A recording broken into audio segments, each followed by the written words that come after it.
बद्रीनाथ में एक कुंड है, कोई मंदिर है, कोई स्थान है, कर्ण कुंड कहते हैं। क्या कहते हैं? कर्ण कुंड।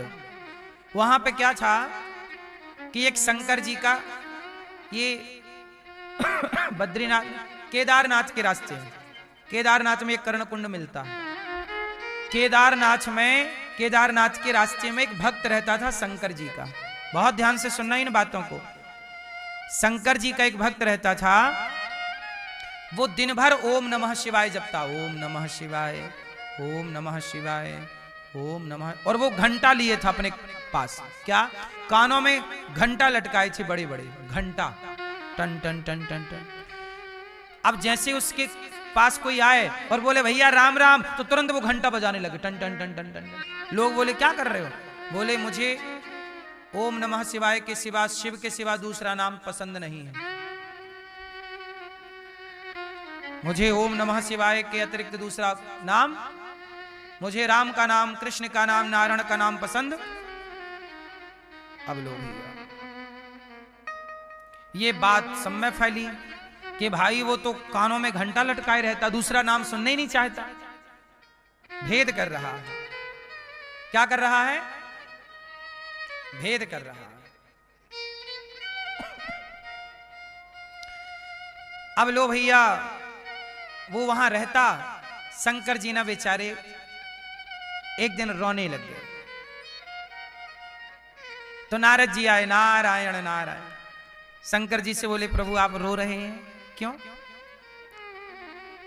नारद जी बोले कि क्यों रो रहे हो? शंकर जी बोले कि मेरा एक भक्त है, बहुत प्रिय भक्त है मेरा, पर उसमें एक कमी है। क्या? वो मेरे प्रभु आराध्य से ना ठीक से बात नहीं करता। मेरे प्रभु का नाम, वो मेरा नाम तो जपता है प्रेम से, पर मैं जिनका नाम प्रेम से जपता हूं वो मुझसे प्रेम करता है, पर मैं जिनसे प्रेम करता हूं वो उनसे प्रेम नहीं करता। उसके मन में ये खटास है, पता नहीं क्यों। तो नारद जी ने कहा कि आप दूर करो, अपने भक्त को आप संभालो। अब शंकर जी की जिम्मेदारी है कि भाई ये रास्ता कोई भटक रहा है तो समझाए। शंकर जी आ गए उसे दर्शन देने के लिए। बेटा मैं तेरी तपस्या से बहुत प्रसन्न हूं, तू मेरे से बहुत प्रेम करता है, लेकिन मैं तेरे से नाराज भी हूं। क्यों? तू नारायण का नाम, जैसे शंकर जी ने नारायण बोला तो घंटा बजाने लग गया। शंकर जी बोले मैं बोल रहा हूं, तू घंटा बजा रहा है। बोला क्या करूं प्रभु, मुझे आपके नाम के सिवा कोई नाम अच्छा। शंकर जी बोले बेटा नाम तो जो तू मेरा जप रहा है ठीक है, पर तुझे संग संग एक अपराध लग रहा है। क्या अपराध है? बोले भगवान के नाम का तू तिरस्कार कर रहा है। तू शिव का पुजारी तो है, लेकिन सुन, भगवान शिव ने अपने हृदय में, शंकर जी बोले कि तू मेरा ध्यान करता है, मैं तुझे दिखाने आया हूं कि तू मेरा ध्यान करता है। शंकर जी ने अपने हृदय में भगवान श्रीमन्नारायण का दर्शन करा दिया। देख मैं उनका ध्यान, मेरे हृदय में जब मैं हनुमान बना तो मैं सीताराम को अपनी छाती पर रखता था। सीताराम कौन है? लक्ष्मी नारायण। और जब सीताराम की लीला पूरी हो गई और वो अपने नारायण लक्ष्मी के रूप में स्थापित हो गए, तो वह लक्ष्मी नारायण देख मेरे भीतर ये बैठे हृदय। वो मेरे से अलग नहीं है। तुम इंसानों की बात कब समझ में आएगी कि हरि हरि और न भेदा। हरि बोलो, हरि और हर, इनमें कोई भेद। जो भेद कर रहा है वो कच्चा है, अज्ञानी है। हम चाहते हैं कि आप भक्ति करें। देखो अब जैसे ये दास अनिरुद्ध, मैं अपनी बात बताऊं, मैं भगवान श्रीमन नारायण का पुजारी, उनका चरणों का दास हूं, लेकिन मैं कोई शिव जी से दूरी थोड़ी बनाता हूं। शंकर जी के मंदिर में जा जा करके प्रार्थना करता रहता हूं, हे भोलेनाथ जैसे आप प्रभु का सदा ध्यान करते हैं, आपकी तरह मेरे अंदर भी भक्ति जागे, प्रेम जागे, ये वरदान दीजिए। है ना, कोई भेद थोड़ी है। सनातन को समझना बहुत जरूरी है, यदि नहीं समझोगे। अब ये बताओ, आपके जो इष्ट हैं उनसे तो प्रेम कीजिए, पर जो दूसरे अर्थात और जो व्यवस्थाएं सनातन की हैं, अब उदाहरण से इसे समझाता हूं। जैसे पत्नी ससुराल जाती है स्त्री, तो ससुराल में सब लोग मिलते हैं, पति भी मिलता है, देवर भी मिलता है, जेठ भी मिलता है, सास भी है, ससुर भी है और ननंद भी है। बोलो हाँ। अब जब आप स्त्री ससुराल गई लड़की, तो ससुराल में वो समर्पण करती है पति पे। स्त्री का समर्पण कहां है? पति के चरणों में। परंतु मतलब ये नहीं है कि पति में समर्पण करेगी तो जेठ का अपमान करेगी या देवर का अपमान करेगी। भाई समर्पण पति में है, पर सम्मान और सेवा सबकी करो। वही अच्छी पत्नी है, वही अच्छी बहू है जो समर्पण पति में करे, पर सम्मान सास का भी करे, ससुर का भी करे, देवर का भी करे, जेठ का भी करे, ननंद का भी करे। यही परंपरा है। बोलो हाँ। इसमें कोई किंतु परंतु है क्या? समर्पण कहां करेगी? पति पे, पर सेवा सबकी करेगी। उसी तरह जो आपके इष्ट हैं, आपके इष्ट यदि नारायण हैं तो समर्पण नारायण में कीजिए, इष्ट यदि शंकर जी हैं तो समर्पण शंकर जी में। पर जब शंकर नारायण इष्ट हैं तो समर्पण नारायण में कीजिए, पर गणेश जी हैं, शंकर जी हैं, दुर्गा जी हैं, इनका आदर सम्मान बनाए रखिए। ये ना हो कि मैं नारायण का पुजारी हूं तो मैं दुर्गा का सम्मान नहीं करूंगा, नहीं करूंगा तो पाप लग जाएगा। मैं नारायण का उपासक हूं तो शिव जी का सम्मान नहीं, तो फिर पाप लग जाएगा। बोलो क्या लग जाएगा? यदि आप शिव जी के, आपके इष्ट शिव जी हैं, शंकर जी के, तो शंकर जी के इष्ट हैं और आप नारायण का सम्मान ना करें तो पाप लगेगा। समर्पण शिव में करो, समर्पण नारायण में, समर्पण अपने इष्ट में। अब किसी के इष्ट हनुमान जी हैं तो समर्पण हनुमान जी में रखो, परंतु सम्मान शंकर जी का भी हो, सूर्य भगवान का भी हो। हम किसी के भी, हमारा समर्पण राम में हो या कृष्ण में या शंकर जी में या हनुमान में, पर जल सूर्य भगवान को सबको चढ़ाना चाहिए। यह मतलब नहीं है कि मैं राम का उपासक हूं तो मैं सूर्य की पूजा क्यों करूं। अरे सूर्य की पूजा सबको करनी है। बोलो हाँ। आप राम के, कृष्ण के, नारायण के, शंकर जी के, किसी के भी पुजारी हो, पर गणेश जी की पूजा सबको करनी है। नहीं करोगे? बेटी का ब्याह होगा, पहली वंदना गणेश जी की। सत्यनारायण भगवान की कथा सुनोगे, पहली उपासना। सनातन मतलब यही है। सनातन मतलब पंचदेव। सनातन में 5 उपासनाएं सीख लो और समझ लो। तो मैं क्या क्लियर कर रहा हूं कि इष्ट एक होते हैं, राम कृष्ण नारायण। जो आपकी मान्यता है, दुर्गा किसी के इष्ट हैं, किसी के काली इष्ट हैं, किसी की देवी इष्ट हैं, किसी के सूर्य इष्ट। इष्ट जो भी हैं सब में समर्पण, परंतु 5 हैं। परिवार में सनातन कितने परिवार का है? 5 लोगों का परिवार है। 5 कौन कौन? ध्यान से सुनना, सदा मेरी आज की बात सदा काम आएगी, ध्यान से सुनेंगे तो। 5 कौन कौन? पहला भगवान श्रीमन नारायण, जिन्हें विष्णु कहते हैं, जिन्हें राम कहते हैं। नारायण का मतलब विष्णु, राम, नारायण, कृष्ण, नरसिंह, वामन, धन्वंतरी, मोहिनी, कच्छप, विठलनाथ जी, जगन्नाथ जी, द्वारिकानाथ जी, बद्रीनाथ जी, सबका मतलब बोलो विष्णु। बोलो विष्णु। विष्णु हरि, राम, कृष्ण, नरसिंह, वामन, गोपाल, गोविंद, जगन्नाथ जी, बद्रीनाथ जी, विठलनाथ जी, श्रीनाथ जी, ये सब एक तत्व है। नाम अलग अलग है, स्थान अलग अलग है। विष्णु पंचदेव में पहले कौन? दूसरा शंकर। शिव मतलब 12 ज्योतिर्लिंग। शिव मतलब हनुमान जी। हनुमान जी बोलो या शिव जी बोलो, दोनों का मतलब शिव। तीसरी दुर्गा माता, बोलो दुर्गा। दुर्गा का मतलब काली, कामाख्या, भद्रकाली, वैष्णवी मैया और शारदा मैया, केला मैया, ज्वाला मैया, जितनी भी देवियां हैं दुर्गा में आ गई। 52 शक्तिपीठ। बोलो हाँ। देखो सनातन को समझने की बातें हैं ये। एक के साथ वामन जुड़ी हैं 52। दुर्गा मतलब वामन शक्तिपीठ। काली, कामाख्या, चंडी, भद्रकाली, महाकाली, गौरी, पद्मावती, सब कुछ आ गई दुर्गा में। बोलो हाँ। चौथे गणेश जी, गणपति बप्पा। और पांचवे सूर्य, सूर्याय नमः, आदित्याय नमः। आप किसी के भी पुजारी हो, राम के, कृष्ण के, शंकर जी के, पर आप सनातनी हैं तो सूर्य भगवान को जल चढ़ाना आपका धर्म है। गणेश जी की पूजा करना, प्रथम पूजा किसकी? आप कहो जी मैं सनातनी हूं, मैं राम को मानता हूं, और गणेश जी को ना मानो तो ये पुण्य है, अपराध है कि नहीं? बोले मैं तो कृष्ण का, मैं तो नारायण का पुजारी हूं, मैं सूर्य भगवान को जल यदि नहीं चढ़ाता तो ये अपराध है या नहीं? बोलो। इसलिए ये पंचदेव हैं।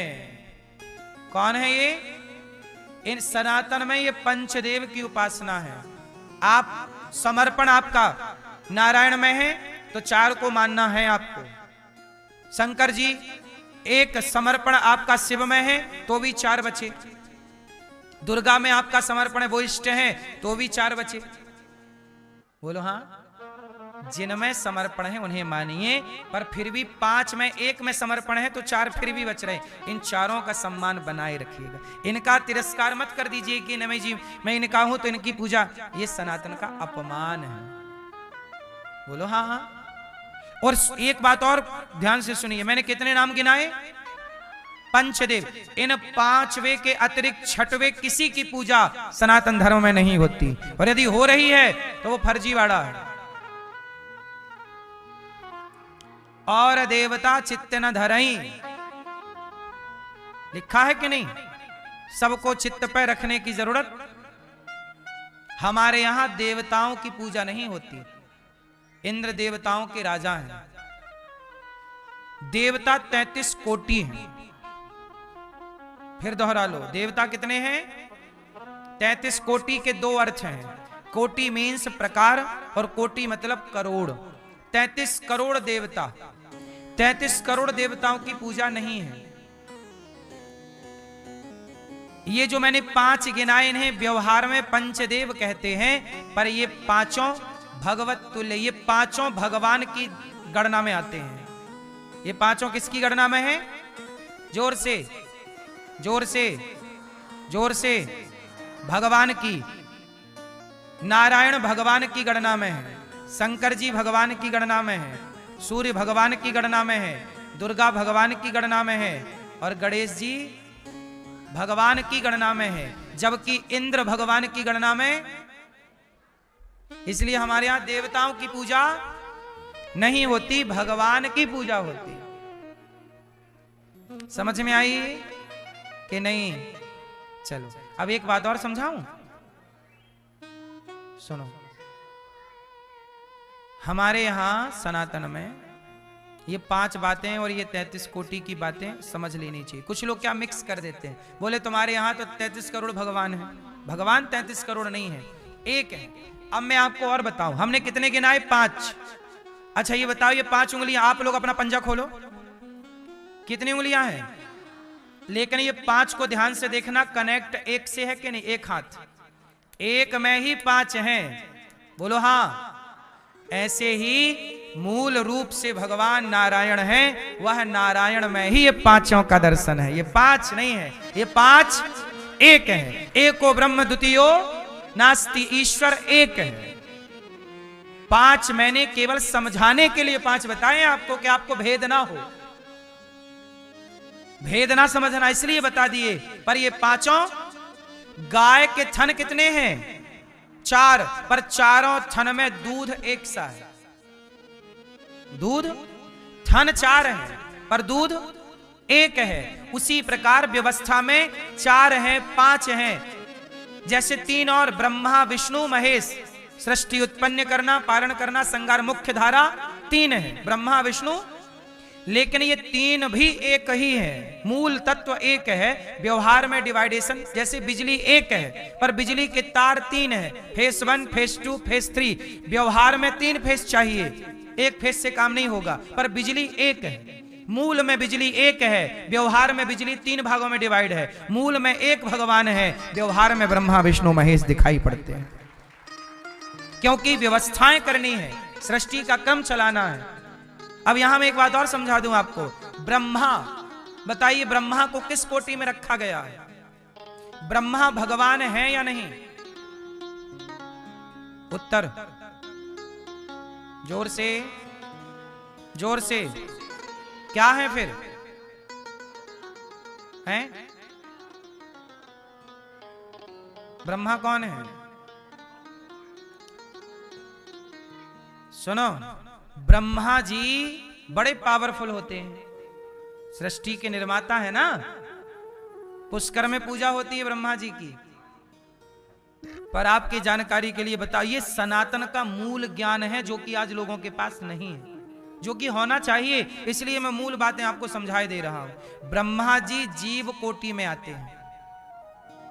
किस कोटि में है? जैसे देवता भी जीव कोटि के हैं। जीव कोटि कौन?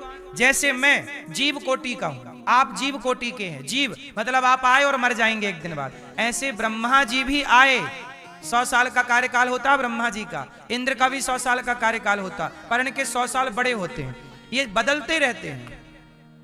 जैसे प्रधानमंत्री किसी का नाम नहीं है, उस पद का नाम प्रधानमंत्री पद है, ऐसे ब्रह्मा जो जाएगा उस पद पर, वो क्या बन जाएगा? ब्रह्मा। ब्रह्मा बदलते रहते हैं।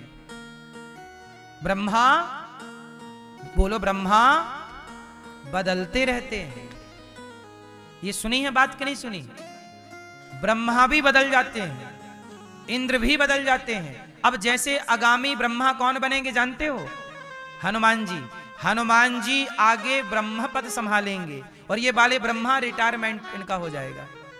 ब्रह्मा जी 100 साल के लिए नियुक्त होते हैं, पर ब्रह्मा जी का एक दिन इतना बड़ा होता है कि एक दिन में 1000 बार चतुर्युग बीत जाता है। सतयुग, त्रेता, द्वापर, कलयुग, ये 1000 बार चक्कर लगा लेते हैं, तब ब्रह्मा जी का एक दिन होता है।